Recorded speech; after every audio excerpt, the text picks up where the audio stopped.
Stay right there. What are you waiting for? Kill them! Kill them both! No, wait a minute. Is it money you're after? I'll give you as much as you want. May the saints forgive you, because I won't.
Listen, buddy, it's been almost a year in the making when we started off this series, and a lot of hiccups, a lot of ups and downs, but in full force, we are going to finally cover Frieren. I'm so excited to talk about this. Twitter won't shut up about it, and for the best reasons. Jin, what was the when did you first hear about Frieren, or when did that you become aware of it enough to start watching it? So, as you know, Monty, I honestly take a lot of advice from you and our, we'll say, elder brother in weebdom. Well, he's not really my elder. But he's your elder. We're actually the same age. Is Frater Dingbat or Brother Dingbat. So it was one of you. It was either you or him.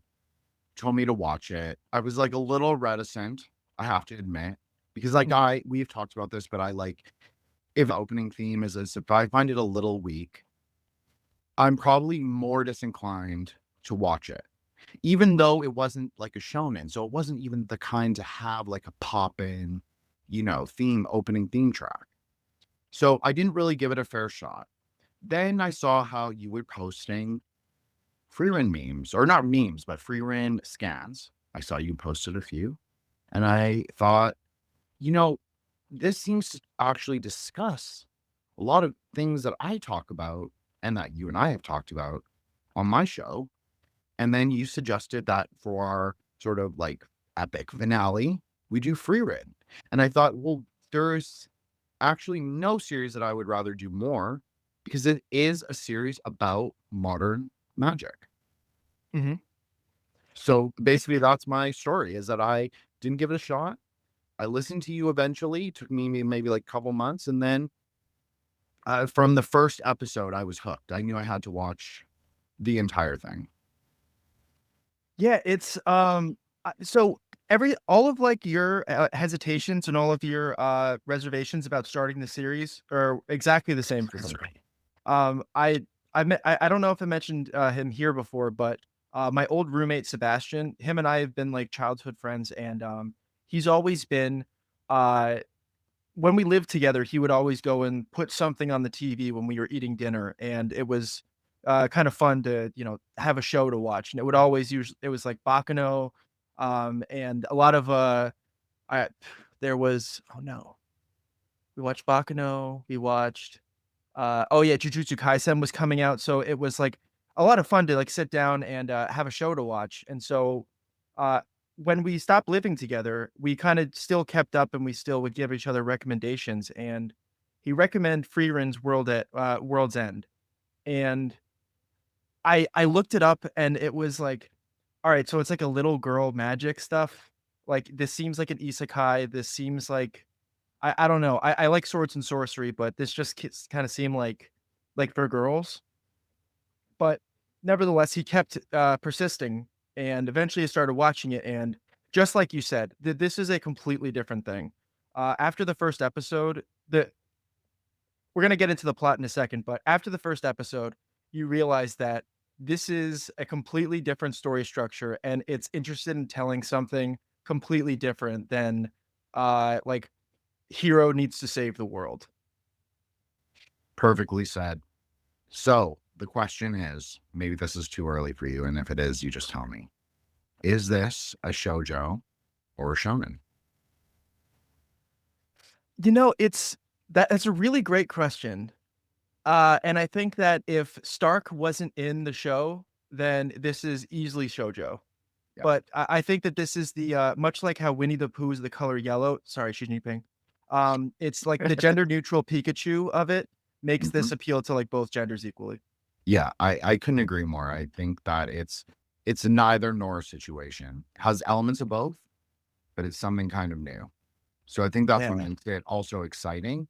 And also, like, as like someone in his mid-30s, it actually makes it interesting for me to watch it because it's not quite alike the other things that have come before. So I really appreciated that. I thought it was very fresh, and I can't wait to get into it. So I'm going to let you kind of be the pilot of the ship, Monty, and take us through the plot. Wow, wow, wow, wow, wow. Such responsibility. So, uh, the story of Frieren's World's Edge follows the titular character Frieren. She is a 1,000-year-old mage, and it is about her time recounting her experiences as being part of the party that defeated the Demon King. There was a party of 4 members, consistent of the leader, Himmel. He's a major character in this, and Frieren is reverent of the mortal Himmel the hero and his heroism throughout the entire series that we're uh, so much to talk about. They also have Eisen, who is the warrior. He's a dwarf, and he's, all the classic attributes of a warrior. He's like the frontline damage soaker, like hard hitter, who is another character who we're going to get to is like mentor and tutor. Then there is Heiter, who is the priest. And he is they call him a corrupt priest because he smokes, drinks, and gambles. But God loves them the most. And so that makes up the heroes party. Frieren is part of that. They defeat the Demon King. And now we are, I want to say like 30 or 40 years out from that. And that's where the first episode begins. Like the land is already being prosperous once again. But yeah, go ahead. No, I think that you did a great job. I wanted to say one thing about Heiter is that the corrupt priest, I'm sure you know this, Monty, is that very common, both an anime trope and a Japanese film trope in general. In fact, there is a fantastic Chambara series or samurai series entitled Wicked Priest, which is about this exact thing. And I think they also made it into a manga. And they also, this is a reoccurrent character all throughout Chambara literature and Chambara films. So any 60s and 70s Japanese movie, you will find this archetype. So it's quite interesting because it does kind of remind me of Miyoko or Miroku from Inuyasha, which I know you're not a big fan of, but there is a similarity. Yeah, well, it's a reference to the friars where they would go. They didn't have access to drinking water, so they would go and brew beer, and so all the friars were libacious. As a matter of fact, one of my there's this great book called The Ragamuffins Gospel by this guy named Brendan Manning, and he's like an alcoholic, and also he's a pastor. And in his book, my favorite quote is Aristotle said that I'm a rational animal. I say I'm an angel with an incredible capacity for beer. And that's what Heiter is. And I just think that that's like such a great encapsulation of like a relationship with God, but still like being mortal and recognizing the boundaries between. Well, I think that that kind of in one character can encapsulate sort of the tone of the show, which is, but like as you mentioned, is an irreverence to the hero's journey, but it's also kind of, it's not nostalgic, but there is a homage, you could say, to memory and what that means. And especially like the idea of carrying things with you through time and space. So I think Frieren carries the memories of people through time and space. And so a lot of the show is actually kind of the unfurling of those things as she perceives them in her newfound form. I know that was a little nebulous, but I don't want to, spoil Monty's like, grand narration. So I just mean that the way she looks at her memories is not informed by nostalgia per se. It's much more informed by her right now. That's what I find really interesting about Frieren. But I'm going to let Monty continue. No, you're right, because she's physically carrying the memories of the past with her new party. So however many years later, 30, 40, the second half of the first episode is about Frieren going and visiting Heiter in his old age. He is a monk out in the middle of the woods who's dying, and he goes in under false pretenses, gets Frieren to come and visit him because he is taking care of a little girl who has a high propensity for magic. And her name is Fern. She is the little sister character in this, who is learning magic from Frieren, and this kind of kismet of them meeting through Heiter's deception. Again, the corrupt priest is really where what inspires Frieren to recreate the party from when they defeated the demon king. And so she's carrying another mortal with her who is just bringing back all these memories of the hero Himmel and recreating their not only their journey, but also like the things that they did.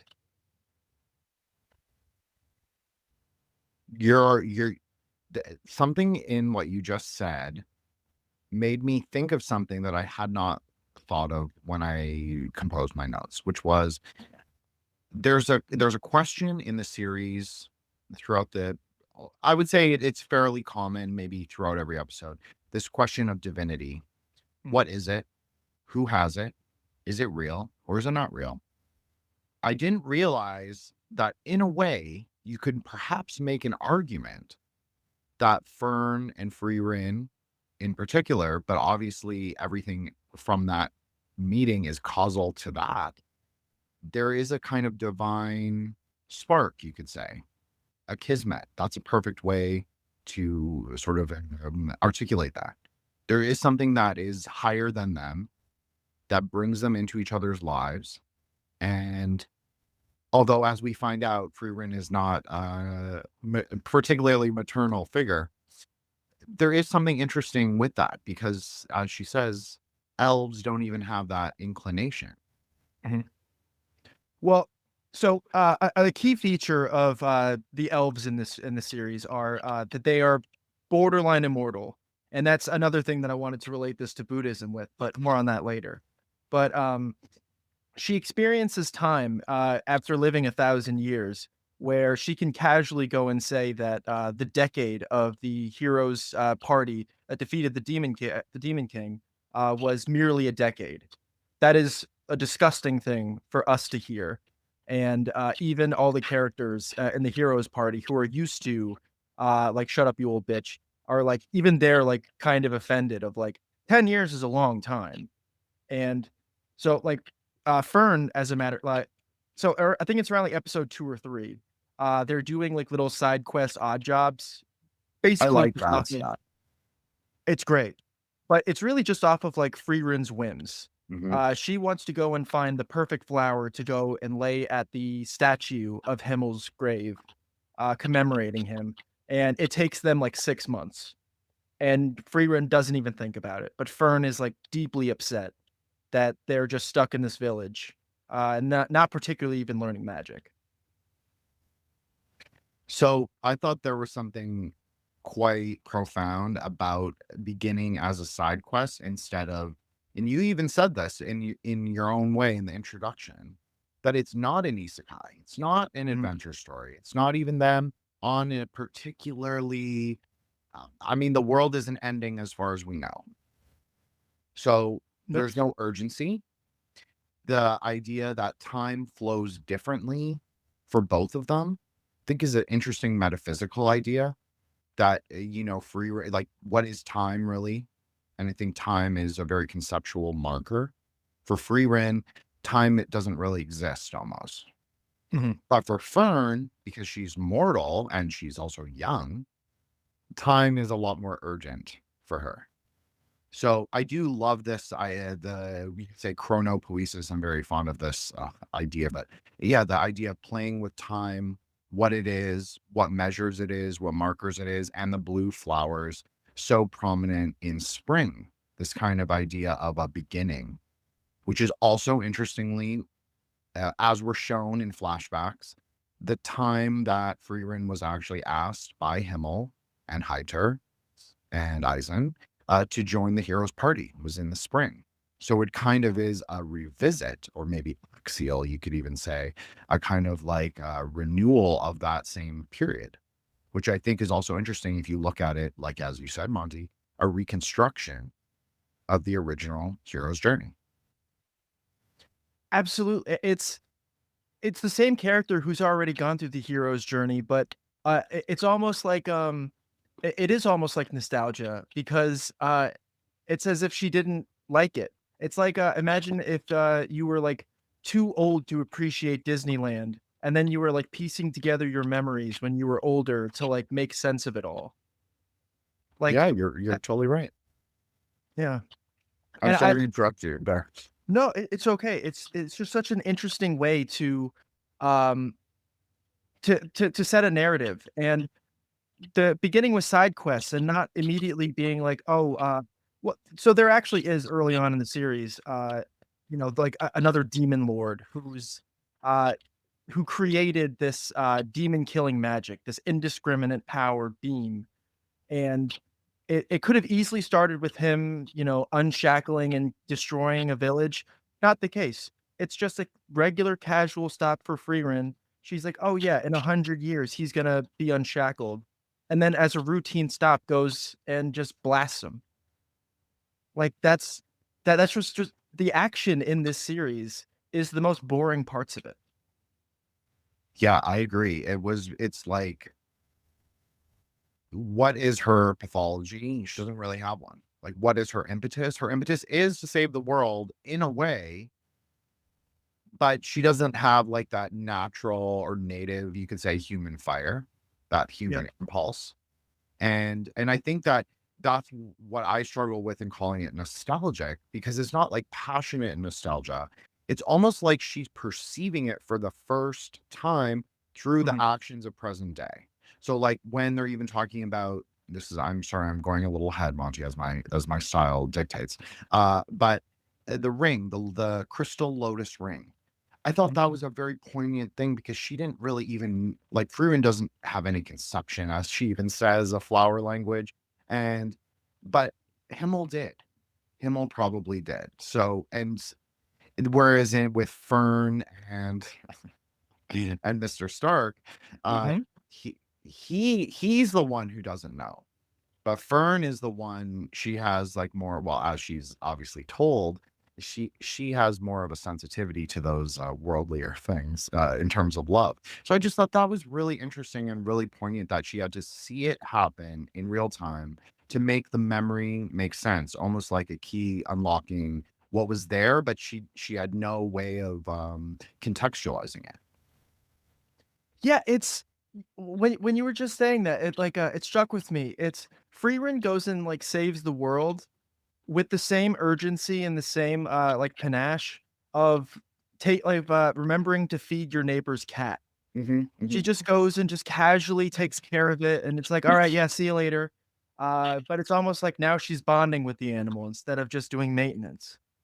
Yeah, and I think that that's even interesting to bring it back to the first side quest of doing the flowers around Himmel's statue and making sure they're the right flowers. So she has to learn the right folk spell, which means that she has to sort of like well, it always depicts her as like being buried in a pile of books, so I guess that is the metaphor we should go with. And but Fern could learn these folk magic. It's something that I thought continuously throughout the series, is that Frieren would like go into the occult store.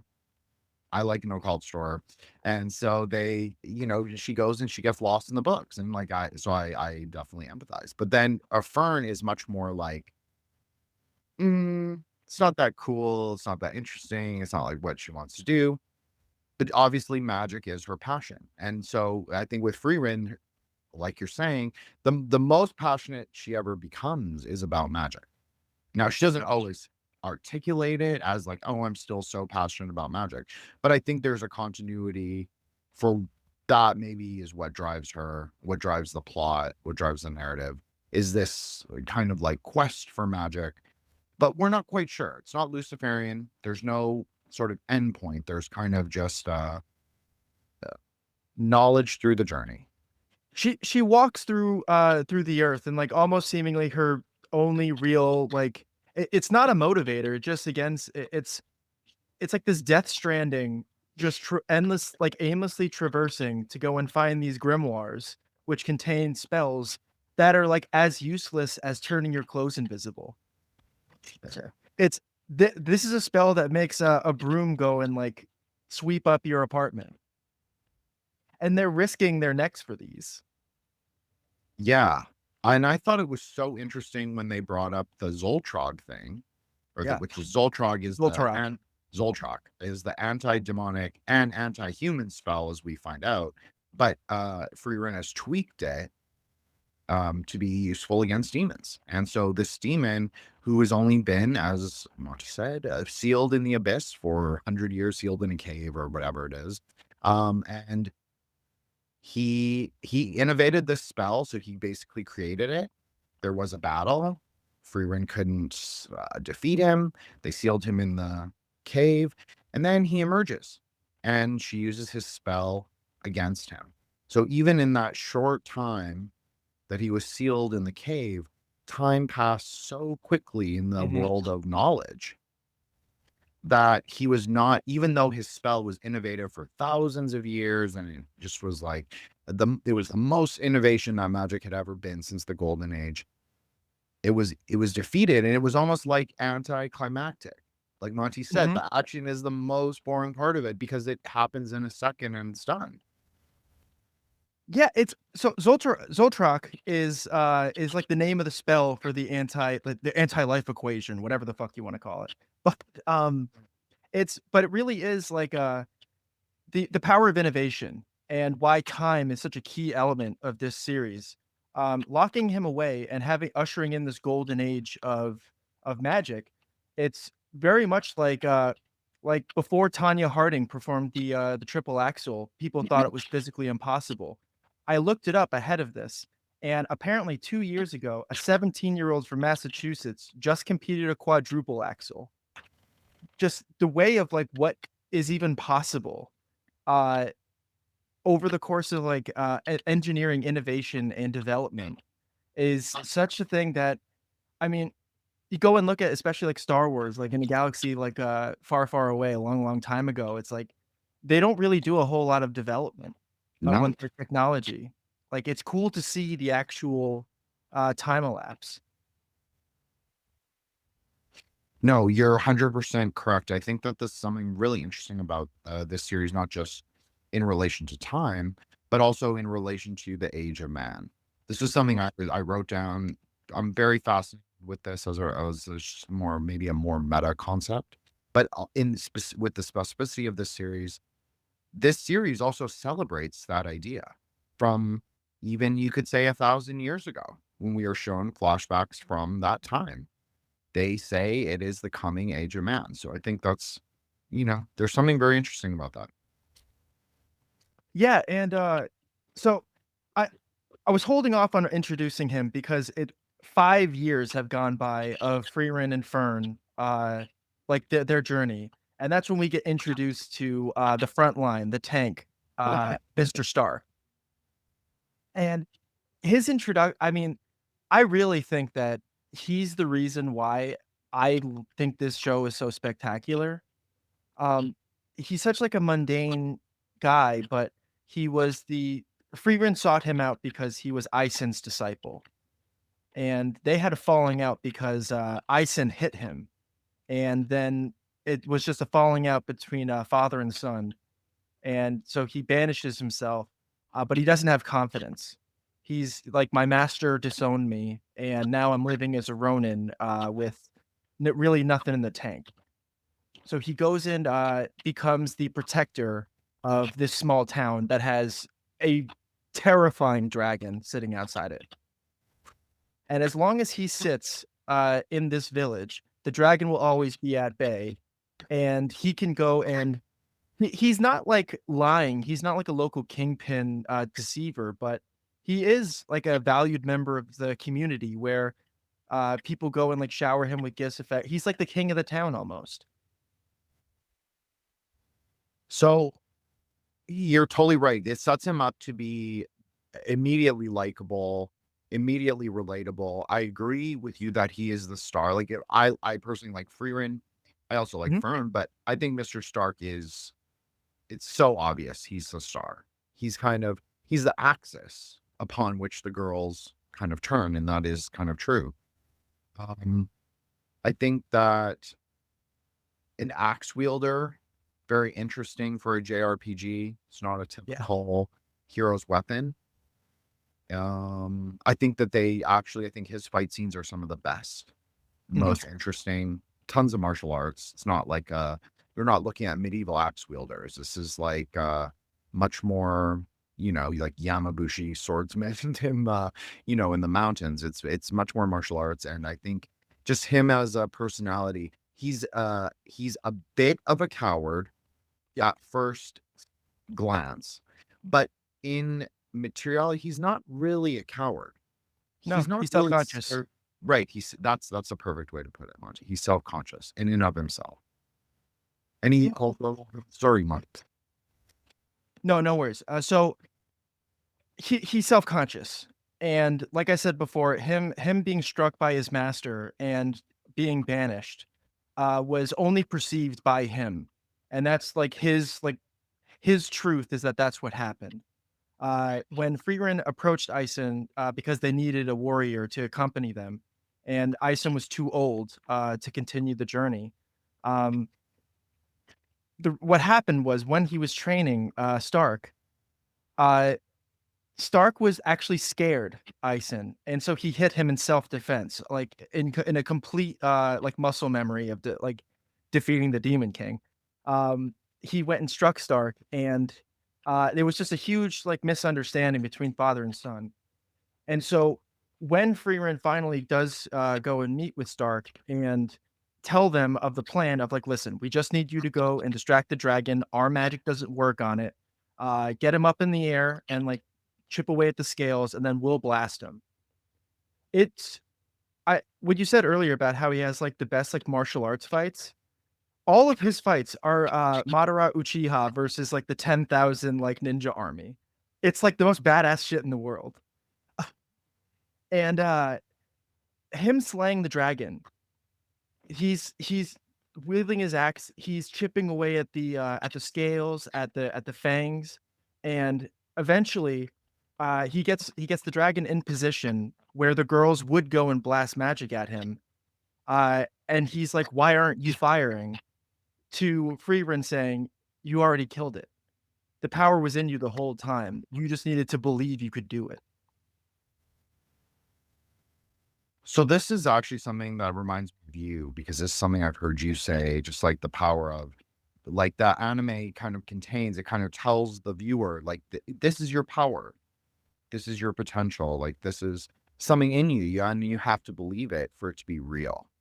So I agree with you. And I think that that's sort of what Frieren's true magic is. We're going to maybe go a little meta there, is that I just think that she is able to unlock sort of like that inner, you want to call it light, or just like inner belief, inner self-belief. And so she does Plus ultra your potential.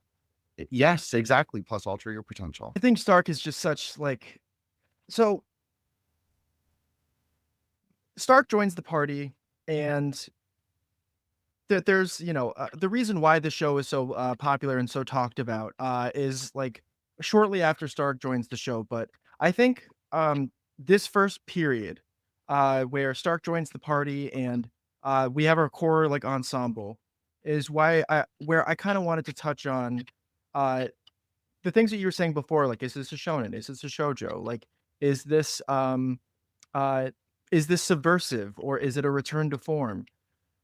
This show is so special because of episode 15.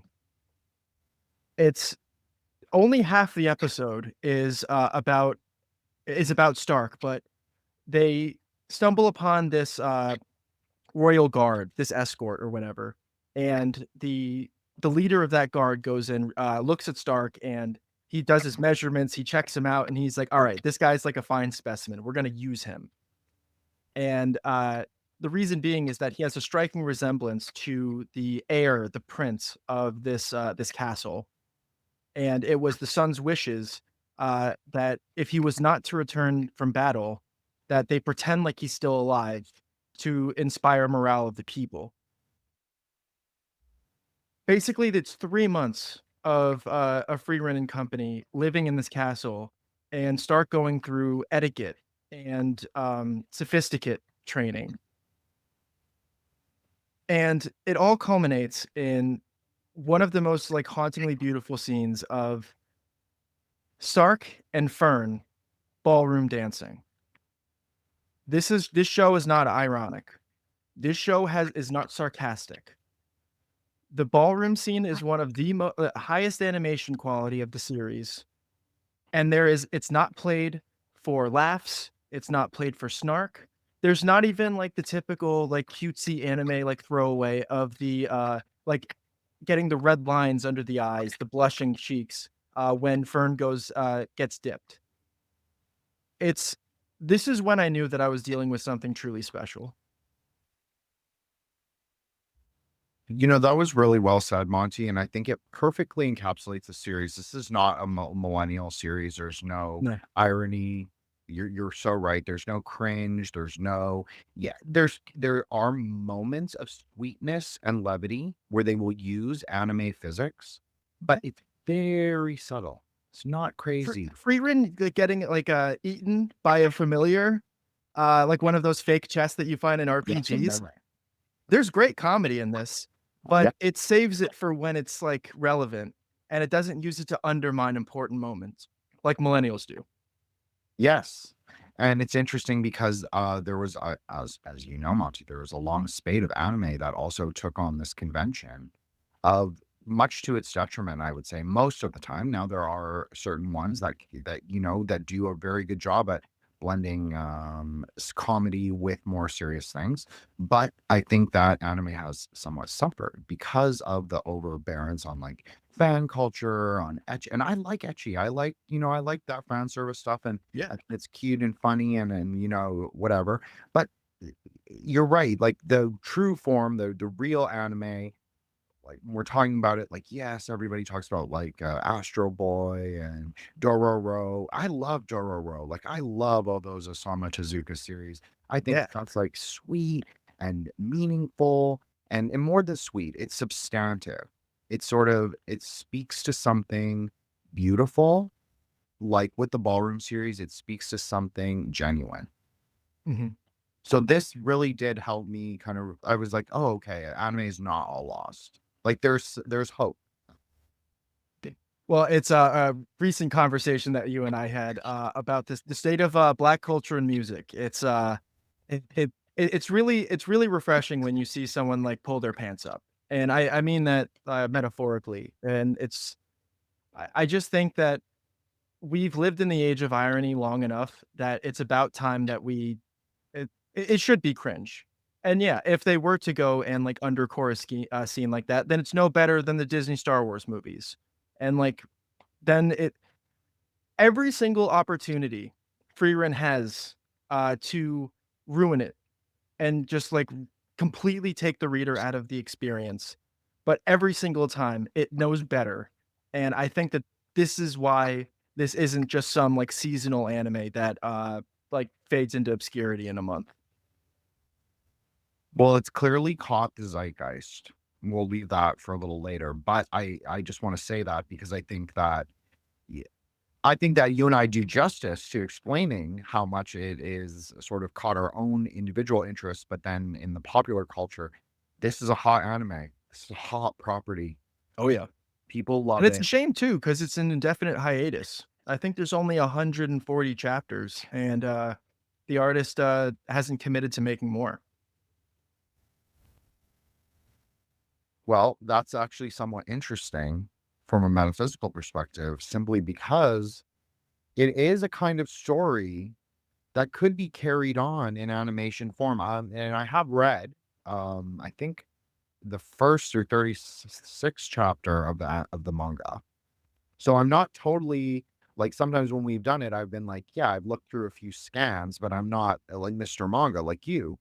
This one I've actually more read substantively, and I think I'm not diminishing the manga in any way, but I'm just saying I think that the anime all has a fluid, maybe a flux sort of nature that it can keep going. I personally have faith in how they've executed it so far. I don't know if they need to base it on the manga going forward, but we'll see. So I'm very positive. I'm bullish. Absolutely, yeah. We're buying low right now. It's rocket to the moon. I agree. So all right. So basically, after this, once Stark joins the party, this is where like the meat and potatoes. This is why everyone's talking about it. This is why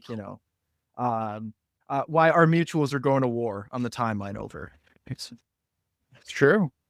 It is true. So, our party goes and stumbles upon this village that has this incredibly powerful magic barrier protecting it, because it is a hotbed for demons. The demon lord has been slain, but there are still his disciples who are, stronger than the average mortal, who still try and, they're wilder people. They're basically nomads who go around wherever they wish. And the important one for this arc, his name is Lugner. He dresses like an aristocrat. He has big horns, but he's polite.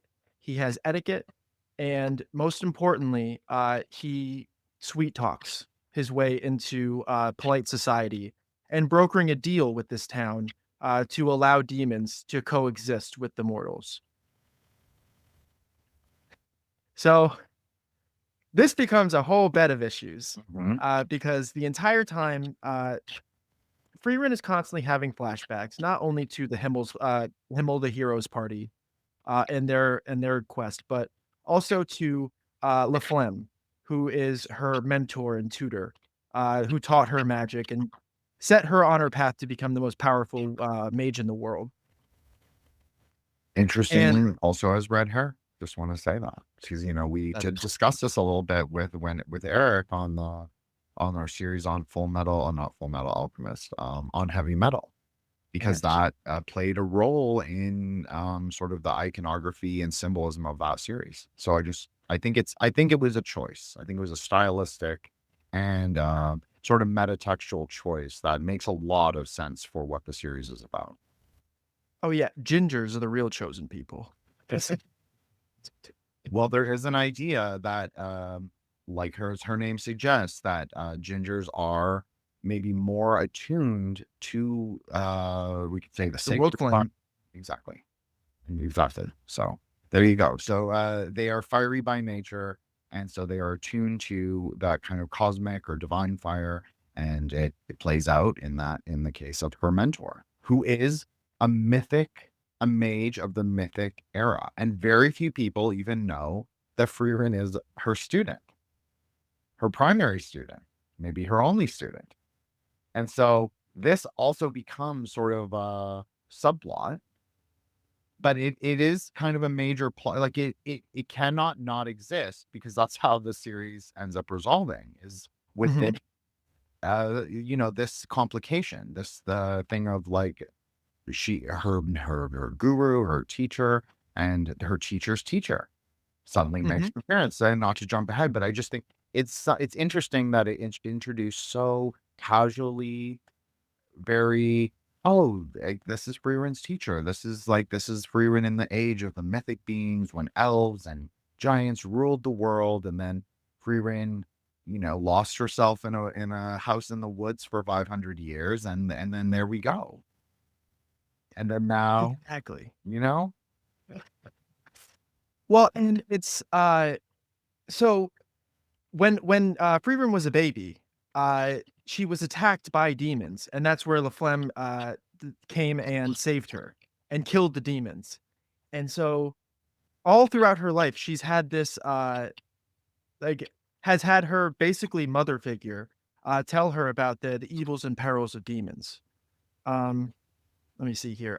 They are arrogant and gluttonous. The idea of self-discipline disgusts them. They put on a performance of civilization. Oh yeah, they use language to only deceive. It's demons are evil incarnate, and they go and use the trappings of empathy and emotion that human beings have as like a trap against them. So when we're introduced to this like diplomat and well-spoken demon Lugner, he infiltrates this town with the sole purpose of going and destroying the barrier so that this prime rib of a town can be swallowed whole by his cohort. And so a huge part on the timeline is comparing demons to hordes of immigrants, which I don't know if we necessarily want to jump into that conversation. We can, but I think that the leftist critique of this series is that the demons don't receive a tragic backstory, and they're not all they're not they could have been anti-heroes, but that misses the point because this is the story about good over evil. Bad things exist in this world. Someone who's existed for 1,000 years can prove that. Every single opportunity, they go and give us a reason to remind us of it. I mean, I don't mind discussing it. I will say this is that Himmel made the same mistake as the leftists, and a whole family got eaten. And except for a little girl, obviously she was left orphaned. But so to me, there is no, I don't know how you feel, Monty, and I'll defer to you on this subject. Mhm. I felt like there was no real modern allegory, in my opinion, in the sense that to me it was very clear cut. The monsters were monsters. The demons are monsters. They're hollow, you could say, husk-like. Mhm. And so they don't have any innate divine spark. And so any discussion of are they or aren't they? Could they be? No, that seems to be projection, a lot of projection. And I think it even plays into something that you brought up about the words, where I remember this very well because I thought this is a really metaphysically significant thing that they're talking about. It's very modern magic. It's very like words as magic. That's literally what she says. Maybe not literally, but it is what she means. And so I thought, okay, well, this is something that we see people do on the timeline, like where we left it. They will use words that supposedly carry values of mercy and loving kindness and aid for the, downtrodden, oppressed masses. But in their actual use of the word or use of the sort of like how they're sort of framing even the context to a situation, it's completely inverted. It's completely subverted. It's completely for the opposite reasons that they even claim. It's actually for moral grandstanding. Yeah, I mean, it's the crybaby nature of lying. There is no more sympathetic story in this world than someone who comes from a war-torn, ravaged country, who like has nothing but the food on their backs and the empty bellies of their family, who are trying to go and find a better life. That is something that if you reject that, then I'm sorry, then you're not ensouled. You are one of the demon horde. But but the use of these rhetorical tools and the way that we are the power words of these spells that they're casting on us to gain sympathy is nothing more than a way to uh, flood, infest, or whatever other verb you want to use for that into our home. And I believe that we have an obligation to our own people before we have an obligation to others. And we see from Luchner's plan going awry, and the town gets overrun by demons, and like half the city dies. And like what you said before, Himmel goes and makes the same mistake. And I think that the impulse is good. Mhm. You really need to see if there's a reflection in the mirror of the person saying it to you before you accept their terms. Yes. And it's interesting because Himmel has, I won't go into it, but he has this turquoise blue hair. And so he would have he would be, exactly. So he would have a mercurial element. That's very much the hero, where the hero would begin if you wanted to position him astrologically. So you're right. His first impulse is loving kindness, is like this merciful, is good natured. It's completely good, but it's completely based on a superficial, which is also very mercurial, a very superficial explanation of the world. It's just the world as you see it. It's not the world as it is. So in Himmel's lesson, it's not that Himmel's a bad guy or he even made like the worst call in the world. No, he made a call that a lot of people would have made in the context to he is a kind person. But he was Lied to. That's right. He was lied to by the person who he thought he was helping. That's what's really interesting. And so I do think there's a parallel there.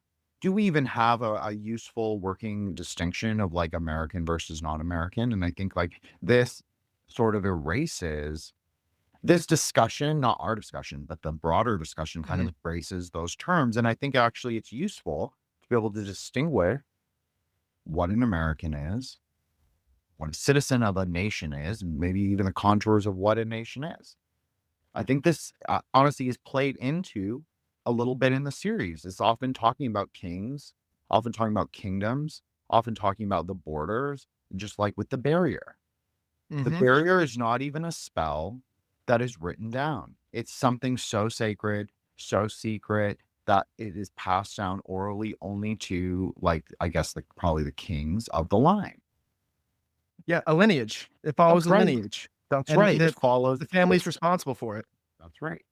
So I think that that's an interesting kind of open-ended way to think about it. Like, yeah, the humans, the interesting thing is that the humans clearly were in an oppressed position for the last a few thousand years at least. Okay. Well, so we'll say at least 1,000 years since Frieren has been alive. We can say the humans have been, although they are on their civilization is on the up and up, is coming. It's coming up, but they are not at their apotheosis or their pinnacle.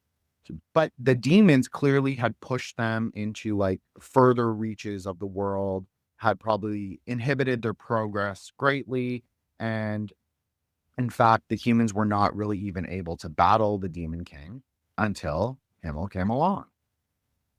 So Many have tried and many have failed. That's right. There's a clear enemy of humanity. It's a very clear distinction. It's just like, it's 1-to-1. It's like, this is a series of the age, in my opinion, it's a series of the age of man. The demons are the enemies of man. That's it. Like, I mean, I don't know how else to say it. Yeah, and the thing is, the enemy of the man uses words only to deceive. That's right. Which, when you were saying earlier about like we need to reconstitute like what being a country and what countrymen are, I think a really useful, just like a little 101 lesson on that is when other people start telling you that your country is an idea instead of a people. And humans versus demons is an easy distinction. And it's something that we instinctually know what when we're being lied to or not, Yes. whether we like it or not. And so it's more so In a vacuum, how does it make you feel when certain words hit you? Because that's what they are. They're spells, Yes. and you need to be conscious of who's casting spells on you, why, and how often. Yes. 100%. Couldn't have said it better, Mon. I totally agree. It's something I think about, something I talk about, something I talk about with you, something I talk about, it just something it's often a idea that I think about is like exactly this. It's like, what are the arrows coming at you? How can you discern the words that people are saying? Do they have legitimacy? Do they have meaning? Do they have weight? Do they have mass? It's hard. But I think that there's a clear thing where you're right. I don't want to use a Foucault term, but the body politic is real. Like that is what a nation is. It's very obvious. It's metaphysical. It's like, the body of the kingdom is Malkuth, the man.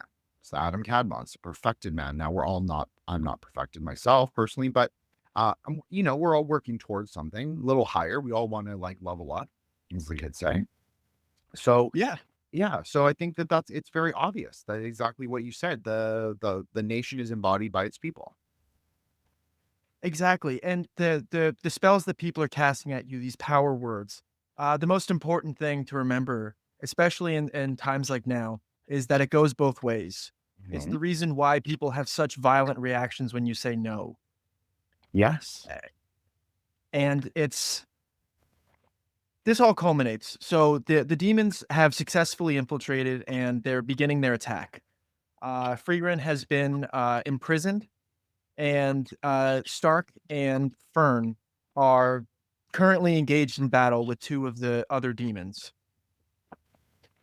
And it really does look like our party is gonna be felled. It looks like there's no chance. Frieren is being strung up being hung by this magical wire. Stark is fighting against a demon who copies the battle techniques of previous foes, and she uses Stark's father figure Isen's exact same fighting style. And Fern is up against another demon mage who has more mana than her. Well, he thinks he does. Exactly. And so I was so ready to groan when it's, what happens to turn the tables? What is it that like makes the heroes overcome? And it's always really corny and shonen. It's always like the power of friendship, but they really made I was so blown away by playing into the fact that demons are arrogant and they're gluttonous. Part of their pride as being demons is being all powerful. It's the stronger they are, the more desperate they are to show it off. And the way that you can go and fool these people who have fooled you is by going and playing your own little deceiving game. Frieren and Fern, every moment of every day, they practice on containing their power level, discipline, and their arrogance cannot perceive that someone would ever do that.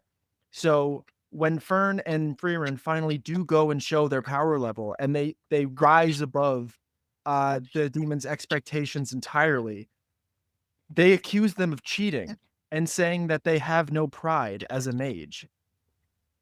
And I found that really interesting. It is very interesting, Monty. I'm glad you picked up on that. So let me just say this arc is perhaps my favorite, I would say, in the whole animated series. I think the fight scene was incredible. I love the Stark fight scene against the girl. I do love a martial arts anime. So give me a God of High School every day. I'm like, I love that. So even though that might not be the best, but I do love a fight sequence in animation. I think there's something really special to it. I don't always think it's well done. I think this was phenomenal. I think it's like A+. I thought the magic sequence was incredible. His blood magic power is incredible. Very interesting. Also, like the power comes from his blood. It's something that they didn't often think about. Like they're kind of, when you were talking before, I was thinking, oh, they're a little bit nichier. They're just they are. They're only the strong survive. Like that's their whole thing. So and then Fern kind of like is a superpower. Like she is a superpower, but also Stark is a superpower. And Exactly. it's so interesting because it's like you think that's exactly that's the right, like what you said. Like you think they're going to fall. You think they have no hope. The demons are actually scary. Oh yeah, Stark goes and takes like an axe to the back. He's like fucked at a certain point. Yeah. I mean, and they kill people with absolutely no remorse. Like the one guy that dresses like a count, as you said, with the horns, he severs the head of like 6 guards at one time with a little bit of blood. And also just as a display of power. Like Yeah. that was just a way to intimidate. Yes. And so it's like they do seem like they're foes that are unconquerable. But actually, we see Frieren was right the whole time when she meets them clandestinely in the alley. Is that they actually were no weaker, and in fact, significantly stronger than the demons, who seemed, at least by our initial perception, just like words are our initial perception. Like, how do they make us feel? What do they make us think about? No, it was all wrong. Our whole perception was wrong. They were actually much weaker. I mean, they were strong, but they were really mid-tier bosses. They weren't, it wasn't the Demon King. It wasn't even Aura. Yeah. So before we get into Aura, I think another reason why I think that like the Stark fight is so excellent is that because the demon was copying Eisen's fighting styles and his self-consciousness, he's like, there's no way I can win. It's that this is like my master's techniques that I haven't perfected yet. I'm going to lose in a battle, much like this entire arc. The entire theme of it is balance. And it's if one person has more mana than the other mage, then they win. If someone has the exact, it's like the old Chinese proverb of two equally matched swordsmen. Whoever has the longer sword wins. But that's not true, because after Stark goes and takes like devastating blow after devastating blow, he goes, I don't know what I was so afraid of. Your hits are shallow. You're not as strong as him. And takes an axe to the midriff just to keep her in position for a lightning strike that cuts her in two. It was great. It was so good. Wow. Where it was like a very classic anime end sequence, like the lightning strike. Like I can see it when you were even talking about it. I was like, yeah, that it was like really it was a very, I think everything in this series, if I know I'm already kind of gushing about it, but there's nothing really I can say negatively, but I would say that actually most of the things in the series impact me profoundly. Yeah. That it's meaningful. It's there's kind of like it kind of reawakens like your kind of like faith in the story, in humanity, maybe. Just like you can see people acting very human, even though they're up against monsters, which is maybe a sort of anti-convention of shonen, at least modern shonen, where they always have to be monsters, or they always have to be, like some secret birth where they have like demonic powers or whatever. This is not that. This is kind of the opposite of that. Yeah. Well, and that brings us to the fight against Aura. So Aura is a 150-year-old demon who has a seemingly endless reservoir of mana at her disposal. And she has this army of eternal remitters behind her that she can endlessly resurrect to combat Frieren's Zoltarak spells. And it's just such a beautiful display of cashing in on your opponent's arrogance to go and finally show your power levels, go and show the discrepancy between the two. And like what I said earlier about casting spells back at people who cast them at you, she, with the most devastating way possible, goes and gives her speech about how you had never had a chance of beating me. Kill yourself. And then, surely enough, Aura slices her own head off. And that's what you should say to your enemies who have no regard for you. Yeah. That is actually, there shouldn't be some like talk no jutsu explaining away like Demon Slayer crying for your enemies. Yes, I No, agree. these people had every opportunity to erase you off the map. What do you say to them? No, kill yourself. So you touched on something that I was saving, but it's a perfect moment, is that there's something in Frieren that has the Bushido spirit. It's the killing spirit. There's no other way to say it. It's not bloodthirst. It's kind of cold. It's kind of dispassionate, but it's unyielding and it's relentless. When she's up against demons, they're going to die. That's it. It's a stain. It's a stain on her jacket. It needs to be taken care of. It needs to be erased. That's right. And so I love this about it, just as someone who loves those older mangas and animes, as I reference, like she has that Chambara sort of vibe where it's like, yeah, she's not going to look for battle, but if it meets her in life, she's going to take care of it.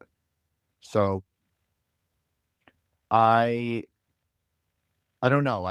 This arc was just my favorite. I thought the scales was very cool, very metaphysical. It's like Justice card. If people are familiar with tarot, it's like obviously has it means like exactly what Monty said. It's temperance, it's balance, it's bringing the fire and the water into synthesis. It's not overproduction of heat or overproduction of water. Sweet spot is the temperance in between. So that's really what it is.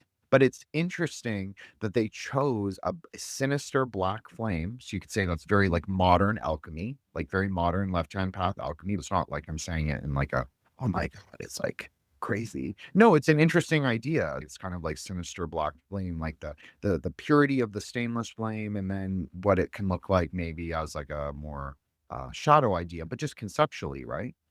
But that's what Aura's soul is. It's a sinister black flame. And Frieren's is like a pure stainless white light. It's kind of interesting. Like there is some kind of modern metaphysical interplay there with what contemporary ideas are going around, because it's not, like demonic souls and all the metaphysics of occultism, as we've discussed. Now, this is our third episode. It's different. There's different, like every author, every mangaka has their orientation, has their like kind of system that they're drawing from. This seems very new, just like with everything about it, drawing from the classics, of course, but innovating where it can. Yeah, and it's the personification of the good and evil of it all. The thing is that what's really interesting with that, where it's this black flame versus this angel tier. Angel tier in the and like the scales here. It's important to note that the demons refer to Frieren as Frieren the Slayer. So this inversion of like goodness and good and evil is, of demons go and call angels demons. And I always found that interplay extremely interesting. It is. And I think that that's also a really funny part of this arc, where the demons are like, they actually do get scared when they're about to die. Like they are trembling. They are like truly faced with, they're cornered animals who have already soiled themselves. And the pathetic nature that they're left with is just so funny that like they go and call her the Slayer. She's a regular, she's mortal. She can die. Demons can't. Why do they have to fear her? Maybe that's what the demons are, essentially. I mean, in the argument of like, are demons representing something greater than themselves? Well, they disappear into black dust. I don't know. That's right. So, they represent in and of themselves the dissolution. Maybe you could say the dissolution of fear. Like when they're dead, obviously. When they're alive, they're eating people. But when they're dead, that fear has been dissolved. Their kind of evil in the world has been restored, a bit balanced. That sort of reminds me of like Aura's death, where she's kind of looking up, or I guess her head slices off, but she's kind of right before that happens. She kind of looks up at the sky. The moon is shining, and she's sliced. So, but she seems scared, and so did the demon girl, who ate the village headman, and so on and so forth. They always seem in the battle sequence with Fern and Stark. There is an element, like Monty said, like it's very profound actually, that they all fear death, but they are also the cause of so much of it. Yeah, I mean, it's this arc right here is like up there for probably like the best in like at least modern anime. Yeah. It's obviously the show is still good, and after that like is episode 15. Like I said earlier, like keep in mind this is in like the first 10 episodes. Like it's crazy the amount of like how much gets unfurled in those episodes, but it really has a stark contrast with the later in the series is the certification for the mages exam thing. Yeah, and I honestly think I think that that's like the longest arc in Frieren, and I honestly think it's probably like the weakest. If I What had the other written thing is your it thoughts through, though? no, I totally agree with you, Monty. I think that I would have personally put I'm calling it the tuning Yeah. exam arc. I would have put that in the middle, like Mhm. more in this where this sequence is, and then I would have actually had the demons at the end. That's how I would have narrated it, simply because you kind of have this thing where you see them reach or you don't maybe see them reach the apotheosis as heroes, but you see their potential in full Yeah. bloom. So you know what they can do. Then you go to the Chunin arc. Stark's basically out. I mean, yes, I know. he's there, but not really. No, he's And not. He's literally he's talking to girls. that's He's right. like He's talking to Christian. girls, going to the bar, staying out late, doing all that stuff. And the two girls are basically leading separate parties to do these like tasks, which aren't in and of themselves very interesting. Like I like the writing. I like sort of the games they made up, and like the characters. I love the The not la- judgment. there's the one character with the green hair. I'm Yeah. forgetting her name. Who's like there's they imply that she's a psychopath. I can't read it, Monty. I apologize. I mean, it's the predictable sadist assassin Yes. that's in every one of these. But she surprised me in a way, because even the show itself makes her out to be kind of a savant of magic, and I thought that she also played a really interesting vehicle for this idea that you and I have been speaking about. We were talking about words as magic, but she kind of represents the idea that ideas are magic. Mhm.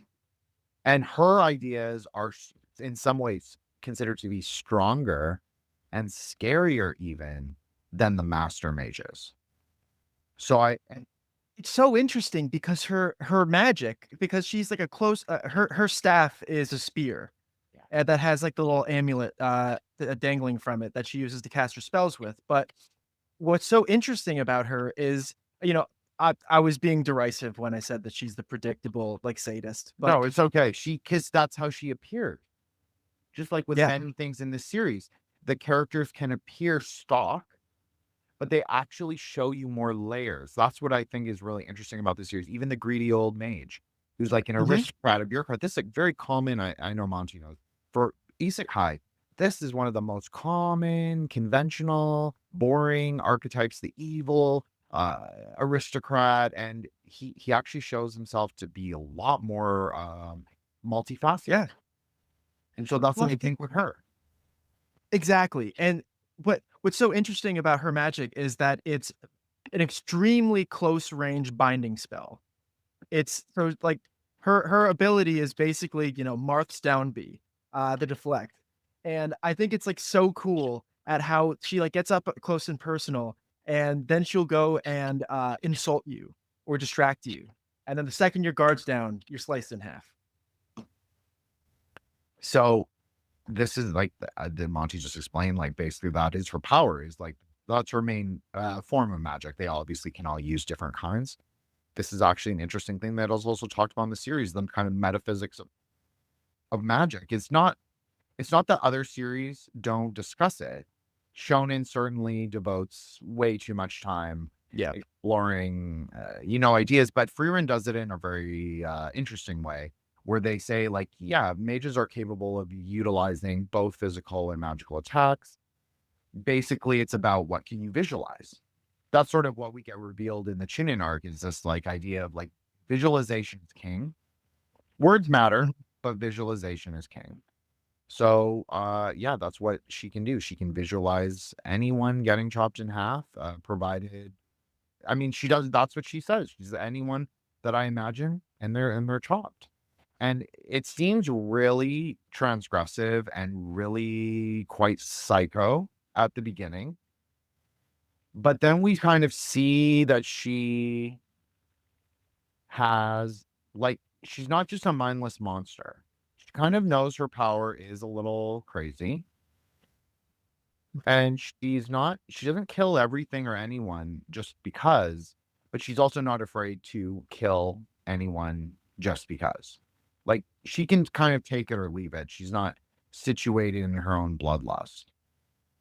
Exactly. She knows exactly when to, like, so the culmination of the Chunin arc, I don't think it's worth going into like the individual trials, but the culmination is that there are shadow reflections of each of the contestants, of each of the tournament members, and whenever she goes and stumbles upon one of the shadow the shadow selves that she knows she can't handle, she's like, oh, I'm out of here, like exit stage left.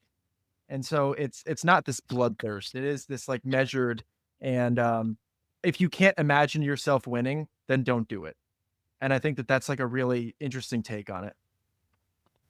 One of probably the most metaphysically important ideas of the whole show, at least in terms of how I would think of it, like in terms of tantric Buddhism or chaos magic, or one of those more systems that rely a lot more on the internality rather than the ritual performance. I think that the idea in chaos magic is basically what she's saying. It's like, if you visualize it, it can happen, provided that you do it in the correct way. Me magic. That's right. That's totally right. That's what makes this series kind of fresh and not stagnant, is because it's actually incorporating these kind of more, it's very new. Like, this stuff's only from the late 80s, right? So a lot of the anime, like you and I have discussed, like D. Greyman was about tarot cards. So she had a lot of tarot, and tarot's inherently linked to Kabbalah. So there was like a lot of that. Then with Blood War, it has, and Bleach more broadly, there are more Abrahamic sort of themes, combined, syncretic, as we made an argument for, I think successfully. And this series is not like either of those two. It's not really drawing from that well of like ancient esoterica, although it alludes to its existence. Frieren herself is preoccupied with folk magic. And it shows that even folk magic actually has a great deal of potential. And the modern magi, not to get too into the Chunin arc, but the modern magi seem to also draw from folk magic more than the ancient, like, elven knowledge. And so, yeah, definitely. Yeah, I think it's just I think that whatever they were tapping into when they were writing certain parts of this is very interesting from my perspective.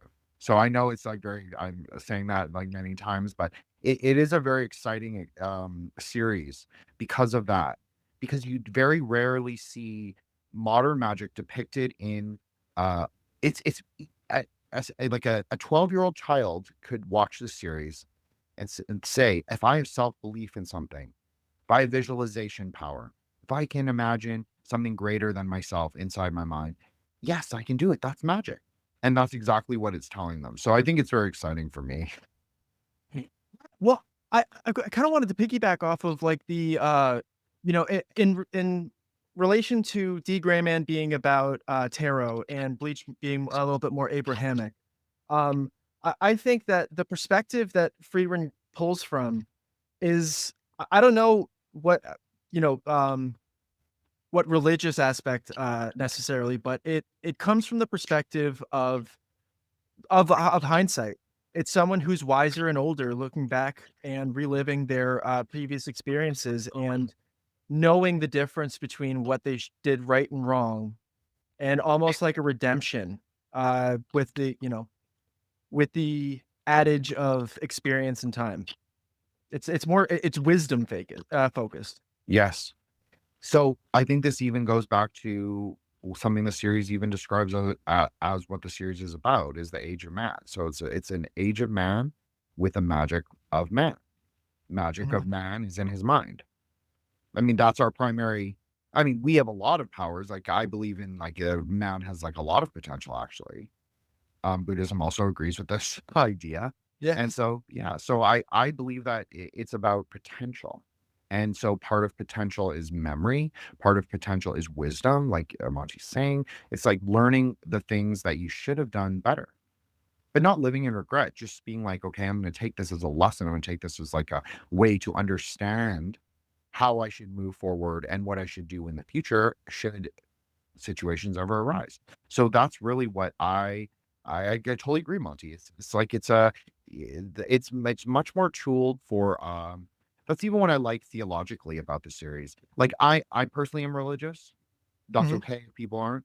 I don't even need people to share my, sort of cosmological outlook. God no. But so I do. So if I lived in Frieren's world, I would be I don't know if I'd be a priest, but I would definitely own a liturgy of the goddess and at least exercise it once in a while. So I think, but as Frieren is the I'm oldest. the village janitor. I don't get powers.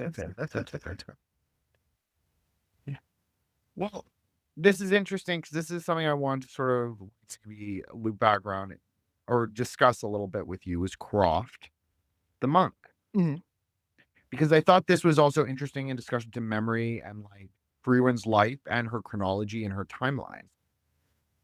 Because he was obviously a hero from another age, but one so old that Frieren didn't even herself remember. So Yeah, the wandering monk, the other elf. yes, I was hoping for a love arc. I'm not gonna lie. It's so when I was going over the plot, I kind of left out Kraft and also Scene, who is the replacement for Heiter on their journey. Again, it's the story takes place over like I want to say like 10 years, like another decade. And we're getting snapshots of their life within this. So it's like a year can have gone by, 2 years have gone by since each episode. And it felt so Sign, he's the priest, and he's only in it for like 3 or 4 episodes before he leaves the party. And it's kind of I thought Kraft was gonna have like a more important role, and be like another like Frieren like learning experience for her. But he's like so interesting at how he's walking a parallel line with her, like not really interacting, but they're still like on noble quests. What I liked about it is it spoke to this idea of the elves as being sort of the foundational, you could say, civilization, but they had nothing to carry them forth into the future. Yeah. Like the idea of like what everyone telling Frieren, like, please remember me, please, sing my praises. This is a theme that comes up a lot, is the idea of like, you will remember your friends when they're gone. You will put the flowers around the flower crown around their statue. You will learn the spell that turns the field into flowers, all of that. So, I mean, I would say it's a fundamental theme, this idea of like carrying carrying love with you, but it's not romantic love, it's platonic love. Although in the case of Himmel, and I would love to hear what you say, Monty, there is a spark of potential, we'll say, that it could have been more. And I think Frieren is more open to it now that Himmel has passed away, which is interesting. It's an interesting idea that she only understands her own feelings in context to the memory, because she's watching her and Stark flirt all the time. Exactly. And Stark and Fern's relationship is like the same spark that's between them is absolutely between Frieren and Himmel. And I like that it never crosses that threshold. I like that it I just agree. flirts with the line because that's kind of like the conception and spark of romantic or non-romantic love. Yes, This is uh these are the sparks that fly off between like two parts that were meant to like two puzzle pieces like meant to fit together. And like the lack of friction just boom. I agree. I think that it was perfect the way it was. I think it actually speaks to like the series being interesting, not because it's it defies conventions in the romance, it defies conventions in genre, it can defies conventions in character, but it kind of goes back to that classic sort of thing where like, yeah, it's kind of implied love. Like what you're saying, there's something that's like maybe spectral about it. They haven't quite crossed the threshold of it being romantic. But they're sort of standing in it, like almost like mistletoe. Like they're kind of there, but they never do. So that's because is very interesting to me in terms of memory and just how you look at things through the perspective of time, and then and then also Frieren, as I said, she's not maternal, but there is a mother-daughter relationship between her and Fern, I would argue. Yes. It's I think the age difference makes it Yes. maternal, but really it's like siblings. It's like a little sister who she's helping guide. And that's why like they're around each other all the time. They're inseparable. Uh even when um even when Stark and Fern are shopping for her birthday, uh she's spying on them when he gets her the butterfly pendant or the hair clip. So what's It's like interesting about that's something an older sister would do. It's like, "Ooh, she's with the boy." absolutely, absolutely. I think it's so funny because the humans again show themselves to be the vehicles of her own story. Like through Yeah. their impetus, through their actions, through their interaction with reality, she is able to progress only because of them, really. Because time for her really has no meaning, as we've said.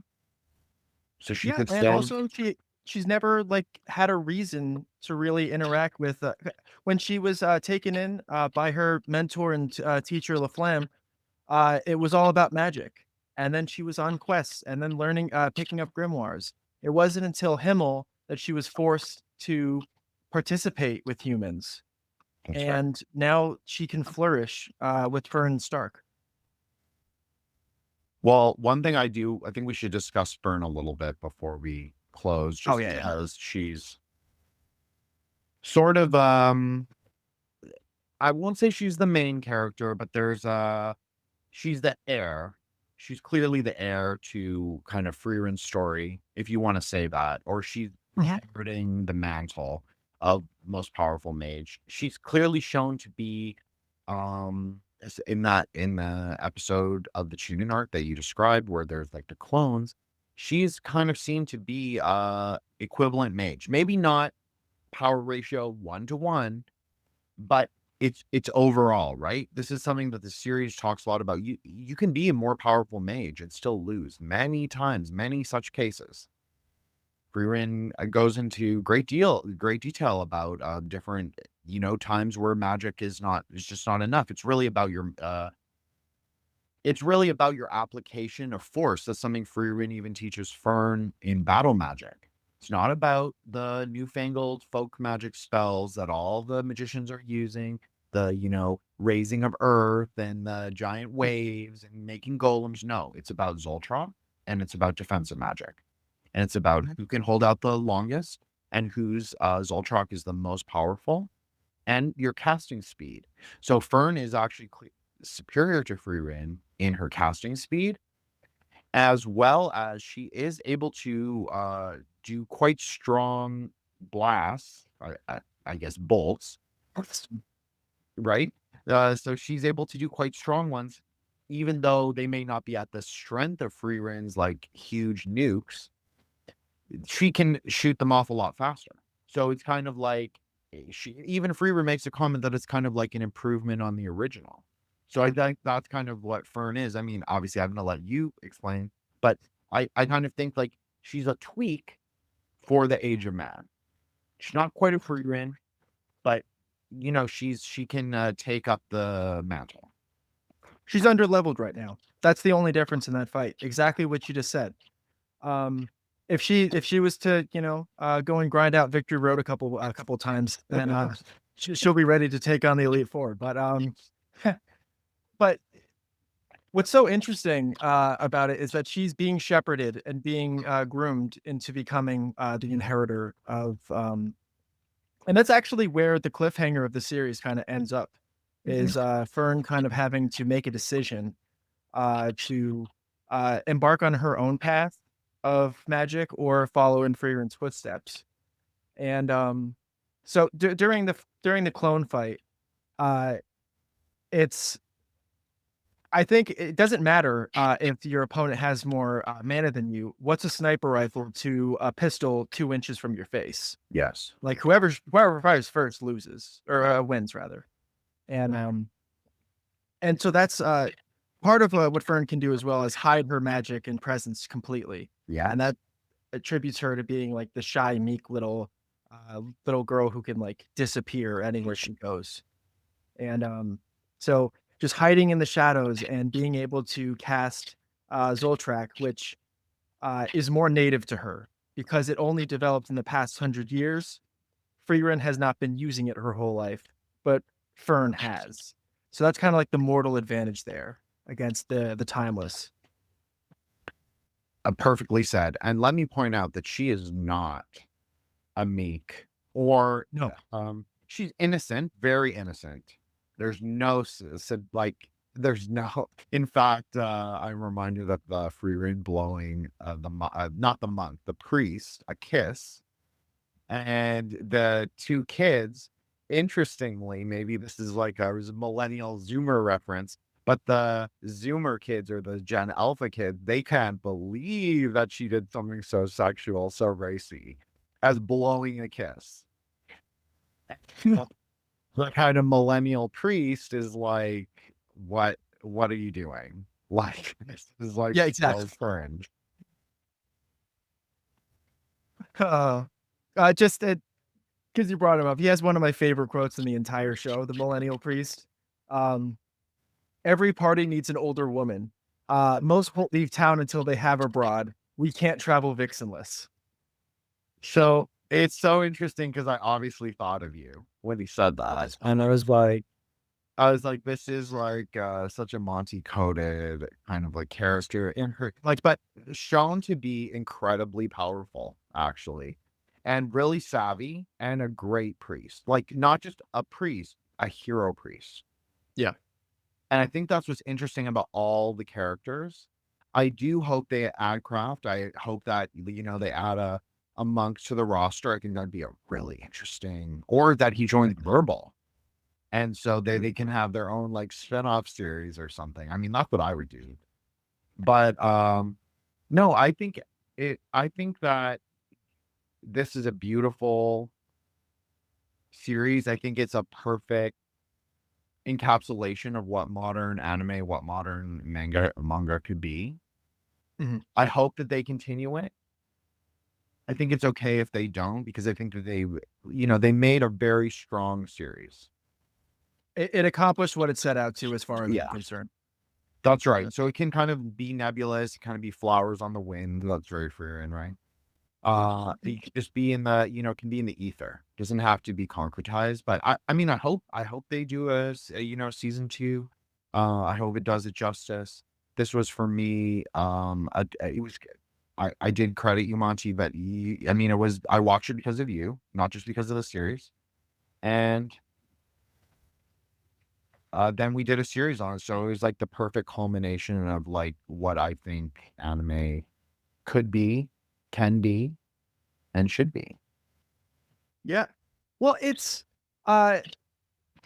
from the very beginning of this conversation, I think now it makes a little bit more sense to answer the question of what exactly, like, how would you refer to this series? Is it a return to tradition? Is it a subversive? And what you said about what anime can be.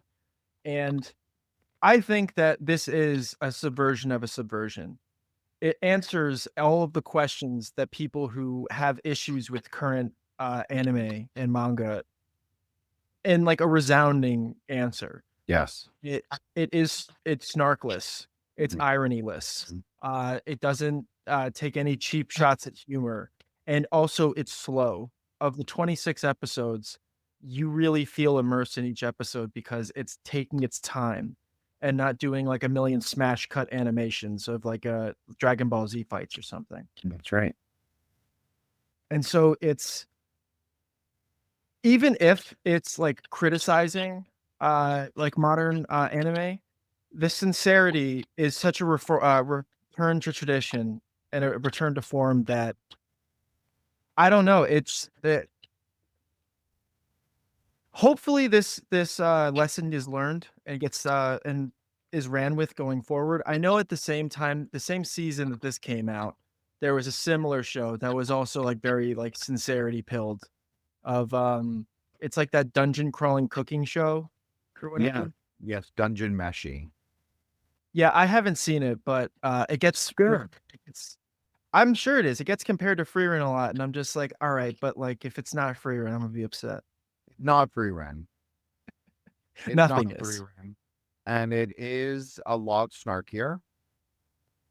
It's like when Fern gets to be, as they would describe, cranky. It's like that every episode with the girl, Oh, the female elf, but like it's turned fun. up by like 5.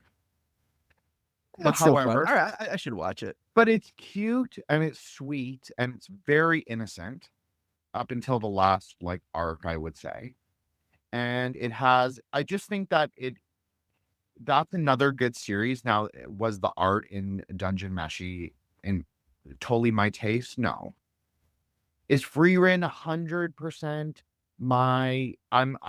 I think you know this, Monty. I love a stylistic anime. I just do. I just love flash and colors and We craziness. covered D. Grayman and Bleach. Same, brother. That's right. So is this 100% my aesthetic? No, but I think that I can completely appreciate 100% for what it is and not need it to be anything else. And I think that that's also a strength of this series. I don't need it to be shonen. I don't need it to be shoujo. It actually just works as it is. And, in comparison to Dungeon Meshi, that show also works because it is what it is. But that show relies a lot more on RPG tropes, obviously, because they're party traversing the dungeon. Whereas Mhm. Frieren is kind of like it's an eclectic party. Yes, the Himmel's original party was a more conventional Dungeons and Dragons, maybe more tabletop kind of party. But as we said, the Axeman, Frieren's like one kind of mage. Fern is like a little. It's similar, but she's different. She has her own style. And then, I had never seen them do priest battle magic. So that's not even common with a lot of isekai series about priests or clerics. You rarely see them do good battle magic or even are shown to be able to take care of themselves in battle. Yeah, the only reference we have is redo of Healer, and that has rape in it. So it's like, come on, man, what are we doing here? Well, I like that series regardless, Monty. No, yeah, me too. Yeah. And yes, he's a great fighter, but this is obviously a little different. That plays more into the convention of degradation. And this is exactly like what you said. This is an inversion of the sort of dark paths, or you could say the more I think anime became very immersed in that kind of like dialectical fan culture where they needed to be responsive to what people wanted, what they thought people wanted.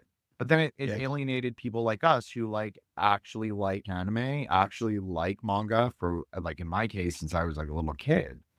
I know for you, since like very formative for you. So, you why would you or alienate your core audience? Like I don't have kids. Like I can spend a little money on manga and anime. Like, don't alienate me. You know, like, I just think that they really took a wrong and maybe a dark turn. And this is a kind of rectification in a way. It's kind of like enlightening. And I don't mean that in like a theosophical way. I mean, like, it's a very luminous art style. It's a very watercolors, very pastel. And I think it kind of brightens what, got a little too aware, too breaking the fourth wall all Yeah. the time. This is, how do I say this? How uncynical it is what is subversive and Yes. what is actually like boundary pushing. Yeah.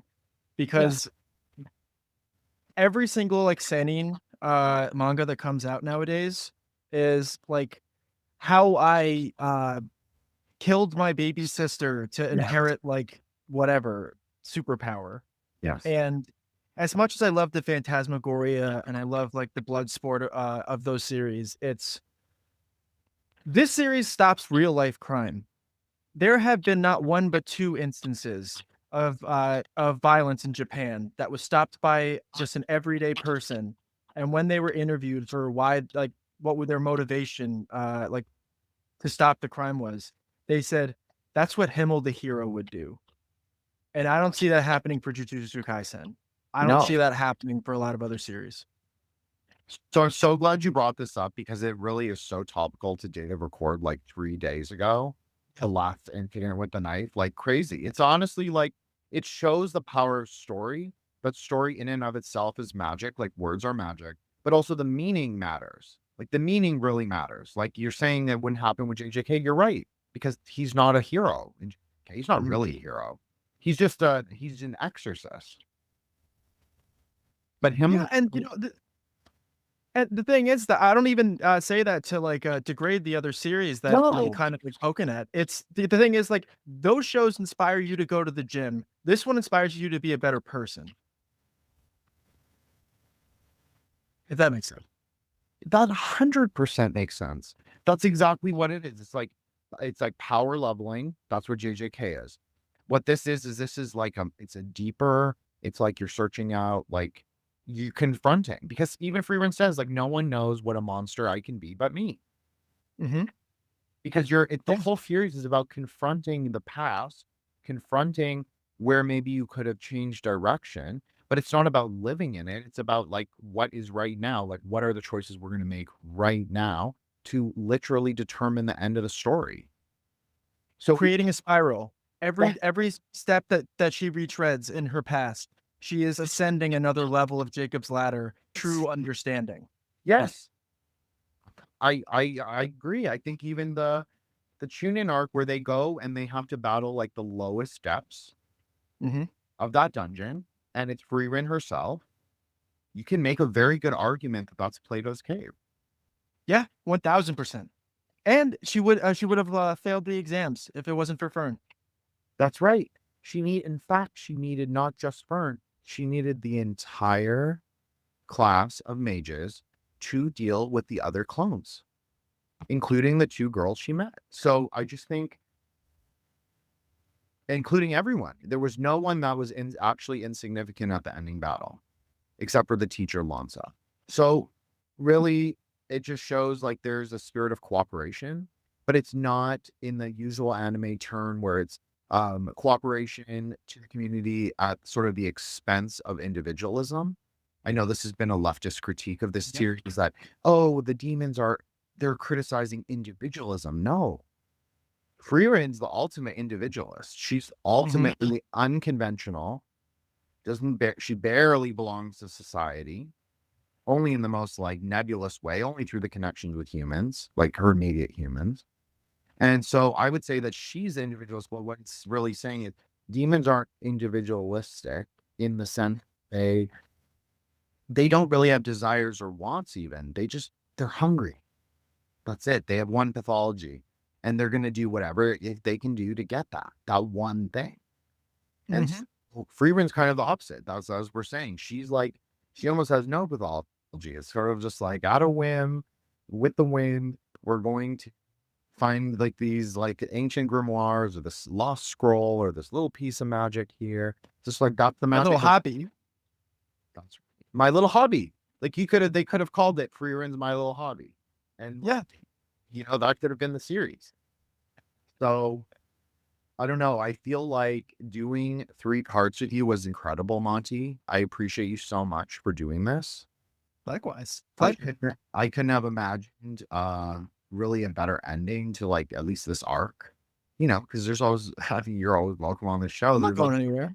right. So there's always potential for more. And I wanted to say that you put up with me even though I wasn't quite sure of what I was doing, and we did have a couple technical difficulties, but I think everything worked out. And I'm actually really proud of the series that we've done. I've had people, multiple people comment on it, how interesting it was that we brought something very different. And I think that you brought the way to articulate the narrative conventions throughout the whole series, because I need that. Like I'm better with someone who's more grounded, and then I can, you know, color in the contours maybe in that like empty space and then like see what I think that's what makes them interesting. So I appreciate that. I thank you so much. I'm gonna ask you, obviously we've done this now as 3 is our tradition. So give us a numerical rating, Monty, for the different categories, like very my anime list style. And I'll do the same. And yeah, then I'll let you plug or see, you know, final thoughts. I'll let you have those. Sure. I just want to say, I feel like we make a great team, and I'm also proud of the work that we've done here and all of our other projects. You're the man, and this is a lot of fun. Or here's to many, many more. But I agree. to go to the numerical rating for this, it's tough to like focus down on like individual details, because I think that the artwork is like fine unless like Yeah. they're dialed in. I think that the story is fine because that's not really what it's about. It's more like the lessons they learn along the way. And so like to nitpick the individual like columns or like the my anime list like sliders, Yes. I don't think I could. It sucks because like this is greater than the sum of its parts, Yes. and so I would go and say like a 9.5.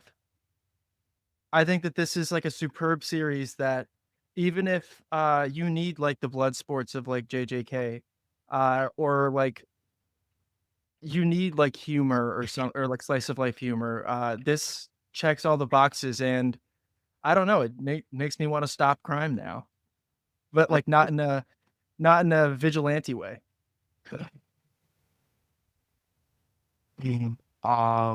You know, you're right. 9.5 is exactly what I was thinking. I think that was beautifully said. The series is the sum of its parts and also greater than. So it's not, you're right. It can't really be compartmentalized into the minutiae. So I agree with that. And I think you're right. I do like the animation. Like, I think it's pretty, but I agree with you wholeheartedly. It's not like radical or innovative or anything in particular, but I think It feels dated. It feels dated. I agree. But I do like the character designs. I think Frieren, Fern, and Stark in particular, very cool, like very like strong. Like if someone brought me those as like character models, I'd be like, yeah, I like them. There isn't anything I would really change. Writing wise, I agree. It's about the whole story. It's not really about the individual writing. But I think strong. I think everything's strong. I think a 9.5 is a perfect rating. I think you know that it's very girlfriend friendly too. Like I always think about that because you know a lot of the boys in Weeb chat they talk about like, oh, what can I watch with my wives or my wife or my girlfriend? And you know, it's hard, as you know. It's like there's only certain series you can really bring to them. So this is definitely one of them, but that's not all it is. It's a lot more. So I highly recommend it. I think what an exciting series, Monty, that you suggested for our third one. So I've been thinking a lot about this book, even when you told me that we were going to do this series almost a year ago. had pretty much decided we were going to do Frieren like right around that time. Mhm. And I was rereading this book by Donald Kraig called Modern Magic, which is also what I'm going to title this episode, obviously. And so just, I think it fulfills a lot of its promise in the idea. So to go back to that thing, like, what is an idea or what is a nation? Is it an idea? No, it's in the manifest body. So this is in Yes. there, right? So this whole series is in the manifest body. Like, what it is fundamentally isn't something that even you and I can really explain. It's something that people have to go watch or engage with. And like, to, touch the corpus, I guess, touch the canon. So that's what I would say, is that Dive into the sun well.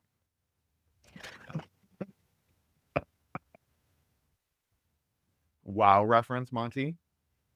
Yes. Yes. I have spent time playing Blood Elf priests in the, in that raid. So Hell yeah. it's interesting because, like, even Frieren as an elf, she's not quite a conventional, like, to reference WoW, she's not a moon elf or a blood elf. Kind of like something totally different, a secret third thing. Secret Third Thing Nationalism. That's what we're all about here. All right. Well, do you want to plug anything, Monty? Follow me on Twitter if you don't already. I'm gonna have I've been writing a lot recently, so hopefully I can have some cool little published stuff coming down the pike. So Awesome. who knows? Well, I, for one, welcome you back anytime to discuss any topic. You can discuss your writing. You can discuss anime, of course, or anything. So this is your fourth time saying, so it's kind of like the marker for the show. When I've had, We have to do a fifth because I can't live on 4. We can't. Yeah, we're both too Chinese for that. I totally agree. So yeah, we'll do that. And just know that I appreciate you. I think you're an incredible writer. Everything that I've seen from you, Well, thank you. loved, and I think that you have a lot to say, and I think that you say it in a very interesting way. So know that I support you. If you want a platform, you have one, and I'll put your your links. I want everyone to follow you. I think everyone who follows me should follow you. Oh, But buddy, I likewise. it's not like I'm a huge account or anything, but yeah, I mean, follow Monty. So he's the guy, and he puts us all together.